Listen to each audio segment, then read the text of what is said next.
ஒரு தலைவரை கூட நியமனத்துக்கு வக்கு இல்ல, துப்பு இல்ல. உனக்கு எதுக்குல ஒரு ஆட்சி? எதுக்கு இவனுக்கெல்லாம் ஒரு ஆட்சி? மின்கட்டண உயர்வை கண்டித்து அதிமுக சார்பில் சி.வி. சண்முகம் தலைமையில் கண்டன ஆர்ப்பாட்டம் நடைபெற்றது. இதில் பேசிய சி.வி. சண்முகம், திமுக அரசை கடுமையாக தாக்கி பேசியுள்ளது திமுகவினரை கடும் அதிர்ச்சியில் ஆழ்த்தியுள்ளது. புதிதாக அதிலே நியமிப்பதற்கு நடவடிக்கை எடுக்கப்படவில்லை. இந்த அரசுடைய லட்சணம் 3 வருஷம் இந்த வேலை வாய்ப்பை தேர்வு செய்கிற தேர்வு ஆணையத்துக்கு ஒரு தலைவரை கூட நியமனத்துக்கு வக்கு இல்ல, துப்பு இல்ல. உனக்கு எதுக்குல ஒரு ஆட்சி?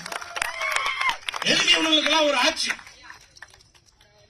ஒரு தேர்வு ஆணையத்திற்கு ஒரு தலைவரை நியமிப்பதற்கு துப்பில்லாதவர்கள் நிரந்தரமாக ஒரு தேர்வு ஆணையத்தை முழுமையாக அதனுடைய உறுப்பினர்களை நியமனம் செய்து தலைவரை நியமனம் செய்ய வக்கில்லாதவர்கள். அப்படி எப்படி நீ வேலைக்கு எடுப்ப? இப்படி இந்த அரசு பொறுப்பேற்ற பிறகு அனைத்து வரிகளையும் உயர்த்தப்பட்டிருக்கிறது.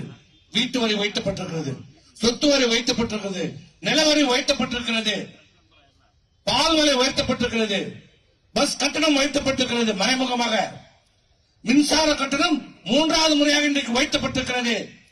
இப்ப அடுத்த பரிசு பஸ் கட்டணம் உயரப்போகுது. பஸ் வாங்கல இந்த 3 வருஷத்துல வருஷம் சொல்றான் பட்ஜெட்ல 1000 பஸ் வாங்குவோம், 1000 பஸ் வாங்கும். இந்த 3 வருஷத்துல இப்ப எவ்வளவு பஸ் வாங்கிருக்கணும்? 3000 பஸ் வாங்கிருக்கணும். எத்தனை பஸ் இங்க ஓட்டிருக்கிற?